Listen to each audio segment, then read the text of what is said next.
Robin! Hä? Komm mal schon. Galileo hat das wieder über die Schweiz gemacht. 5 Dinge, ohne die man in der Schweiz nicht leben kann, okay? Jetzt musst du mal schauen, ohne was wir in der Schweiz nicht leben können. Praktisch.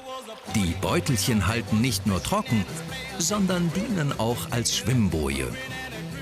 Manche Schweizer schwimmen damit sogar zur Arbeit oder halten an heißen Tagen Business-Meetings im Fluss ab. Ja, genau. Bis jetzt jedes Meeting haben wir im Fluss gehabt. Was ist das? Oder warte, es geht noch weiter. Schau jetzt mal das da. Wir Deutschen mit unseren Mini-Pfännchenöfen und 1000 Zutaten wissen nicht, wie Raclette geht. Es braucht dieses Gerät. Wir kennen, glaube ich, keinen, der keinen hat. Ja, genau. Also ich kenne niemanden, der einen hat. Aber mal, Galileo kennt die Schweiz Ja. super. Ich kenne im Fall die Deutschen auch mega gut. Ja gut, das ist nicht schwer. Ich kenne es auch schon mega gut. Ich war vor 5 Jahren mal im Europapark. Ja, und letztes Jahr bin ich in Lörrach mal eines posten. Ja, dann kennst du Ja, sie. ja. Also ich glaube, mit unserem fundierten Wissen können wir auch ein Video über die Deutschen machen. Ja, safe. 5 Dinge, ohne die man in Deutschland nicht leben kann. Ja. Machen wir es? Machen wir. Hören wir Deutschland, denken wir eigentlich an Neonazis, Sauerkraut und Assi TV. Und ja, das gibt's in der gemäßigten Humorzone auch zur Genüge. Für die Deutschen sind aber ein paar andere Alltagsdinge viel wichtiger. Dinge, von denen wir oft gar nichts wissen. Welche das sind und ob manche auch für uns nützlich sein könnten, finden wir jetzt heraus. Morgens 6:30 Uhr in der Hauptstadt München. Unsere Deutschen gibt's heute im Doppelpack. Die beiden Wegebewohner, Ramin und Robin, nehmen uns mit in ihren Alltag. Wir stellen schnell fest, die Deutschen sind viel gehetzter als wir Schweizer. Der Tag von Ramin und Robin beginnt mit einer Reise nach Jerusalem. Das erste deutsche Ding heißt Handtuch. Gekonnt werden hier millimetergenau Plätze reserviert. Was? Einfach mal wieder schneller als ich, ne? Ja, Digga, muss man früh aufstehen. Ja. Ja, ist natürlich schon ärgerlich, ne, am Morgen früh, wenn man da Sachen machen will. Aber Ja, aber das musst du akzeptieren. Das kennen wir von klein auf. Alles, wo das Tuch drauf ist, ist reserviert. Ja, aber ich sag's dir, morgen bist du dann ran. Ja, das sehen wir noch, Digga, das sehen wir noch. Aber die Deutschen lieben nicht nur Ordnung in ihrer Wohnung, sondern spüren gerne noch weitere Orte zum Belegen auf. Mach mal hier Einmal auf den Stuhl. Stuhl und dann noch Tisch. Ja, also wir kommen hier frühzeitig an, um hier unser Territorium zu reservieren. So, Ja, man möchte ja zu den Ersten gehören, ne? genau. Super. Ob man nachher da ist, spielt keine Rolle. Wir Schweizer staunen da. Fragen wir doch lieber zuerst, ist da noch frei? Schau mal da, ja. Jahrelanges Handtuchtraining im 17. Bundesland Mallorca zahlen sich auch bei der Parkplatzsuche aus. Ja, Handtuchwerfen ist ja eigentlich so eine deutsche Nationalsportart. Also wenn das olympisch wäre, dann würden wir da sicher einen Sieg holen, oder? Na klar. Deutschland ist berühmt für seine Ingenieurskunst. Ein Autoland durch und durch. Das sieht man auch im Alltag, wo jeder Deutsche auf 4 Rädern unterwegs ist. Mit dem Bollerwagen. Die deutsche Antwort auf den Tesla. So, So. sag hier mal das hier. So, und jetzt hat man hier in dem Bollerwagen, kann man eigentlich alles Sachen reintun, alles nützliche Sachen, wie zum Beispiel jetzt das Bier oder die Würste oder dann auch Handtücher. Und dann kann man an einen Ort hingehen und man hat alle seine Sachen dabei. Das ist voll praktisch. Ja, also hier ist in meinem Bollerwagen auch überall hin mit, sei das Disco oder Kino, da spare ich mir hier die Moneten. Ne? Hier, dieses Bier zum Beispiel, war im Angebot, 30 Cent. Und der darf natürlich auch nicht fehlen. Hier, unser Metti, ne? Sogar das beliebteste deutsche Haustier findet im Bollerwagen sein Plätzchen. Ja. Ja. So, lass mal gehen. Ja, komm hier, die Pfandflaschen haben wir vergessen. Praktisch. Der Bollerwagen dient nicht nur zum Transport von Sachen. Manche Deutsche fahren damit sogar zur Arbeit oder halten Business-Meetings im Bollerwagen ab.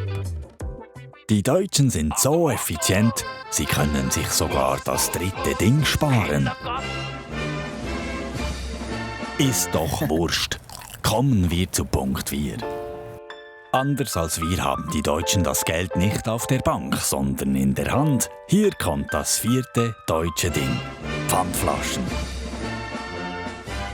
Pfandflaschen sind monetäre Alternativen für clevere Sparfüchse, falls Bitcoin dank Elon Musk doch noch den Bach runtergeht. Digga, da. okay. Nimm die Super. 12 direkt mit. Geil. Hier, perfekt. Was die beiden Brüder mit den Pfandflaschen vorhaben, erfahren wir nun. Hey, hey! Das sind ein paar Pfandflaschen. Ich gebe dir 10. Ich gebe dir 10 Pfandflaschen für 3 Euro. Ja, egal. Der will nicht. Bringen wir es rein. Hier, nimm dein Bier. Ja, seit Neuestem gibt es jetzt auch die Möglichkeit, auf dem Braumarkt für Dienstleistungen mit den Flaschen zu bezahlen. Ich war zum Beispiel gerade letztens im Puff und konnte da mit 20 Flaschen bezahlen. Grundsätzlich hat der Deutsche so viele Pfandflaschen, dass er sich jedes Jahr fragt: Hawaii oder doch die Seychellen? Unsere beiden Cousins kaufen damit gleich eine große Portion vom deutschen Grundnahrungsmittel ein. So, wir haben jetzt eigentlich für, was sind's? Hatten wir 60 Flaschen? 60, 70 Flaschen. Haben wir jetzt hier. So haben ein wir das Karton Bier bekommen. Da haben wir noch diese 2 großen Flaschen Bier bekommen. Plus noch 2 Dosen. Also lohnt sich schon, ne? Ja, echt ein Schnäppchen war das. Ja, Mann. Denn in Deutschland haben Flaschen einen ganz besonderen Wert. Manche Flaschen sind so angesagt, die haben sogar eigene Telegram-Kanäle. In den Ferien, an den Wochenenden und unter der Woche gehen die Deutschen gerne ihrem liebsten Hobby nach. Sie haben ja auch keine andere Wahl. 70% von Deutschland besteht aus Hopfenfeldern. Prost und rein ins nächste deutsche Ding: dem Bier trinken. Was die beiden Zwillinge mit dem Bier vorhaben, erfahren wir gleich. Ja, also im Mittelalter haben ja die Mönche sogar Bier getrunken, um über die Fastenwochen zu kommen. Ole, ole, ole, ole. Dicke Titten, So richtig Kartoffelsalat. fein fühlen sich die Deutschen nur, wenn sie betrunken sind. Und vielleicht durfte das Kamerateam auch mitsaufen.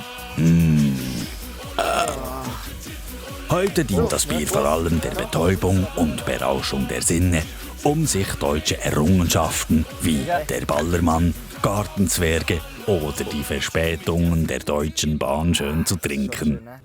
Ja, dieser Schaum und das glänzende Gelb, das Bier ist so das flüssige Gold für mich, einfach das im Einklang mit der Natur steht. Ja, das ist einfach Freiheit für mich und nachher werden wir ein anderes Bier trinken und jedes Bier hat so seinen eigenen Charme eigentlich, das ist wirklich einzigartig, ne? Einmalig ist auch der Ort, wo die beiden deutschen Zwillinge ihr Bier zu sich nehmen. In einem Bierschutzgebiet. Das ist ganz neu da, hä? So, die Spezies. Kleine Routinekontrolle.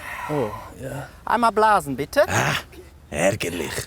Während unserem Dreh kommt zufällig ein Wächter vom Bierschutzgebiet für eine Routinekontrolle vorbei.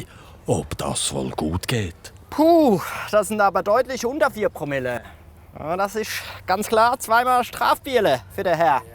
Einmal, zweimal. Kann man nichts machen, ne? Ja, auf Ex würde ich sagen, ne? So. Ja, komm, Digga. Saufen. Alles klar, Prost. Prost, hä? Ja, also in Deutschland darf man wild saufen, wenn man oberhalb der Promillegrenze ist. Ist man drunter, muss man 2 Strafbiere trinken. Ist klar. Ja, also das höchste Gebot, dass, wenn man beim Bier trinken ist, dass man das Bier so schnell trinkt, dass es nicht warm wird. Katzenpilze nennt man das. Ja, einfach auch, dass man das Bier wertschätzt und in den Genuss kommt, wenn man es in sich fließen lässt. So, machen wir bald Schluss, oder Ein nicht? Prosit, ein Prosit, Dicke Titten, Kartoffelsalat. Also Handy oder Tablets ausnahmsweise mal wegpacken. Denn was sich in den deutschen Bierschutzgebieten abspielt, ist besser als jeder Blockbuster. Bier lässt die Deutschen für einen Moment vergessen, dass sie gehorsame, spießige und unzufriedene Rappenspalter sind und das Leben genießen. Digga, was machst du?